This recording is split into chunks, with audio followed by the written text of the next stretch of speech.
চলো আজকে একটা নতুন বুকমার্ক ট্রাই করি। আর তোমরা তো জানো আমি বুকমার্ক বানাতে কত ভালোবাসি, তাই আমি যেই বুকমার্কই নতুন সোশ্যাল মিডিয়া দেখি সেটাই আমি করার জন্য রেডি হয়ে যাই। তো চলো করি। প্রথমে একটা A4 সাইজ পেপার নিয়ে নেব আর তার মধ্যে এরকম একটা লাইন টেনে নেব স্কেল দিয়ে, আর তারপরে কাঁচি দিয়ে এই লাইনটাকে কেটে নেব।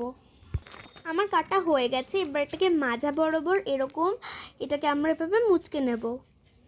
এর বাদে এই A4 সাইজ পেপারটার একদম সাইডে গিয়ে এরকম দুটো টাইপের ফুল আমি এঁকে নিয়েছি। এবার কাটিং আমার হয়ে গেছে, দুটো এঁকে ফুল কেটে নেওয়া। এর মধ্যে এবার আমি কালার করব। আমার ফুলগুলো রং করা হয়ে গেছে। এবার আমরা এই যে আমাদের এই জায়গাটা ছিল, এইটা ঠিক এইখানটাকে আমরা এরকমভাবে বেন্ড করব, ঠিক আছে? আর এই যে ফুলের যে পাপড়িটা আছে, যে ফুলের যে আছে, আর আমরা এইভাবে ফুলের এই পার্টটাকে ফেভিকল দিয়ে জুড়ে দেব। আমার করা হয়ে গেছে, কিন্তু আমি ঠিক করেছি কি আমি যে এই দুটো জায়গাকে আমি জুড়ে দেব, যার জন্য এটা এত পাতলা না, মানে যখন তখন ছিঁড়বে একটু হলেও স্ট্রেংথ পাবে। তো চলো ওটাকে জুড়ে দিয়ে ফাইনাল রেজাল্ট দেখাই।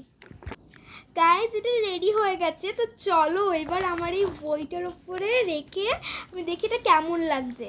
কোনো ইম্পর্টেন্ট পেজকে এরকম যদি আমরা দেখি, এরকমভাবে এটাকে ঢুকিয়ে দেবো, এভাবে ওর যে ল্যাচটা ওটাকে ঢুকিয়ে দেবো, আর বাকি পার্টটা এইরকম হয়ে থাকবে।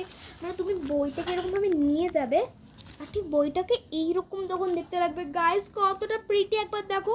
গাইজ তোমরা ঘরে অবশ্যই এটা ট্রাই করো, তোমরাও কিন্তু তখন পড়াশোনা তোমাদের মন হবে আপনার।